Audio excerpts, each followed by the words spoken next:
Okay, so you want to own a Hellcat, 717 horsepower, supercharged V8, and the last Hellcat Charger built on the 7th generation platform before Dodge moved the Charger to its new generation. And it's used now, 3 years old, so naturally you're thinking it's going to cost less than it did new. You've already done the math in your head. Payment, insurance, gas, it's a stretch, but it's used, so it works, right? Here's the problem.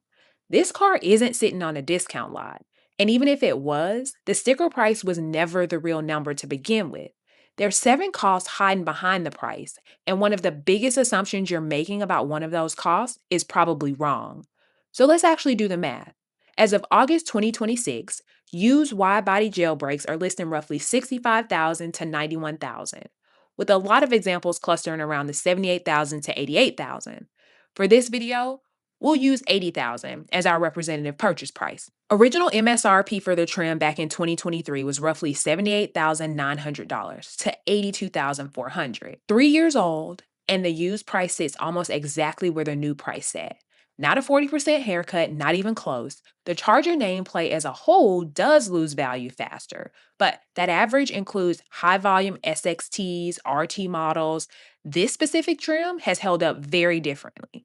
And that's important because the price isn't the cost, it's just where the cost starts. The first hidden cost is sales tax.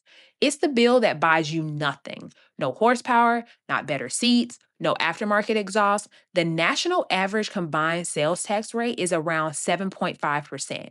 On an $80,000 purchase, that's roughly $6,000 before you've driven the car once. 5 states have no statewide sales tax, while some states push the combined rate above 10%. And if you finance that tax instead of paying it up front, you're now paying interest on a bill that never bought you anything to begin with. Now let's talk about the cost that changes dramatically depending on who's sitting in the driver's seat. Financing. Assume you buy the car for $80,000, you put 10% down, that's $8,000, and finance the remaining $72,000 before taxes and fees over 60 months. Used car rates in 2026 can range from roughly 6.3% for excellent credit to well above 20% for weaker borrows. At the middle of the road prime rate of 8.77%, that's $72,000 loan works out to about $1,487 a month, with roughly $17,200 in interest over 5 years. Now, change one thing, not the car, not the price, just the rate you're offered. At 6.3%, you're at roughly $1,402 a month and about $12,100 in interest. At 14.03%, you're at roughly $1,677 a month and about $28,600 in interest. Same car, same price, a roughly $16,500 swing in interest, largely because of the rate you're offered. And here's the part most car content skips.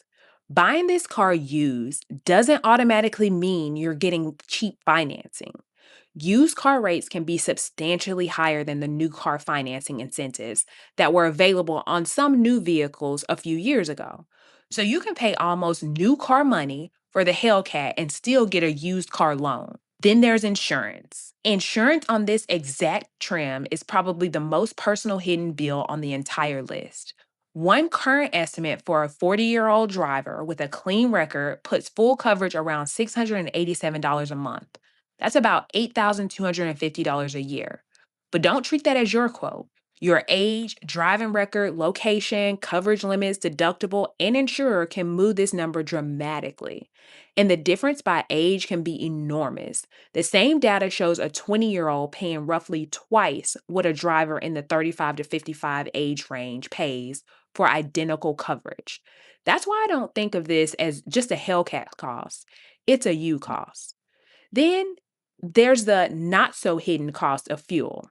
This engine requires premium, and it's EPA rated at 15 miles per gallon combined.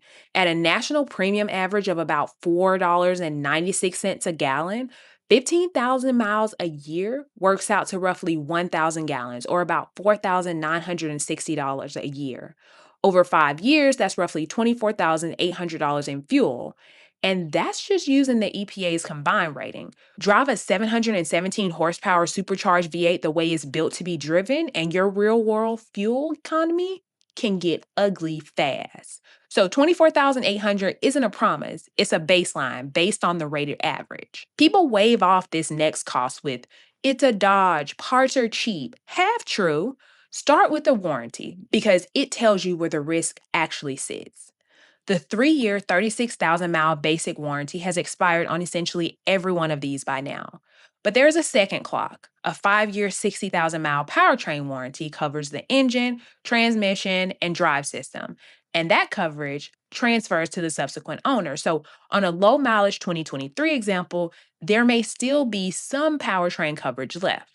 That's important because the most expensive part of the car aren't cheap when something goes wrong. Charger-wide average repair costs are around $652 a year, but that number blends V6, RT models with the Hellcat. So I would treat that as a general Charger baseline, not a Hellcat forecast. And one repair worth knowing about is a supercharger bearing wear. Depending on the failure and the repair required, you're potentially looking at several $1,000s in repairs. That's exactly the kind of expense you want on your radar before the powertrain warranty runs out. This is the cost nobody puts in the monthly payment. A wide-body Hellcat on Pirelli P0s can easily run around $500 or more per tire. A full set install can land around $2,000 to $2,300. And here's where buying used changes the math. You don't know how much tread the previous owner burned through. A car that was driven aggressively could need tires almost immediately after you buy it. For our 5-year model, we're going to assume 75,000 miles of driving and budget for 3 full sets.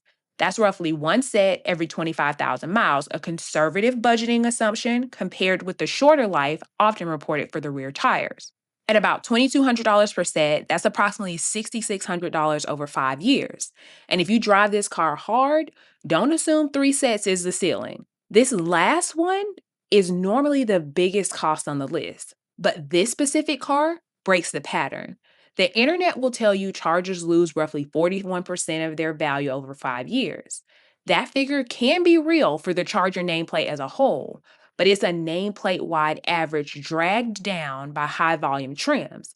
It isn't what's happening to this one. Right now, a 3-year-old wide-body jailbreak can still trade surprisingly close to its original sticker. And that's the important part.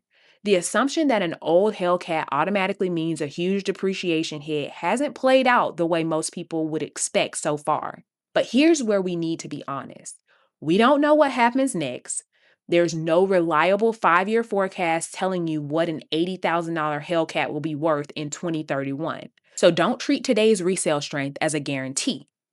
What we can say is that this car has already broken the normal 3 years old equals heavily depreciated pattern.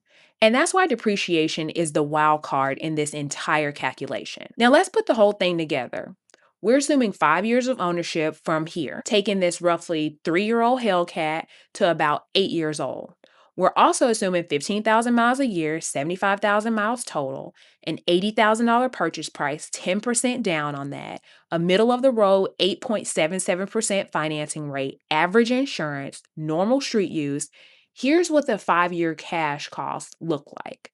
Sales tax about $6,000. Financing interest about $17,200, insurance about $41,250, fuel about $24,800, routine maintenance about $3,260, tires about $6,600.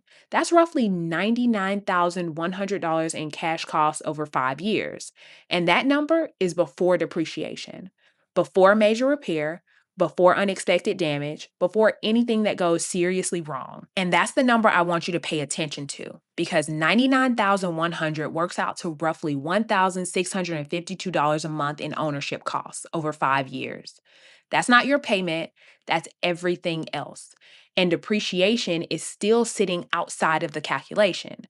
The payment is one line on the spreadsheet. It's not the spreadsheet. And here's the interesting part. Almost none of that spread comes from the car itself. It comes from your credit, your age, your state, your insurance profile, how many miles you drive, how hard you drive. Two people can buy the identical Hellcat and end up tens of thousands of dollars apart over 5 years. So if you're thinking about buying the 7th generation V8 Hellcat, don't ask yourself, can I afford the payment?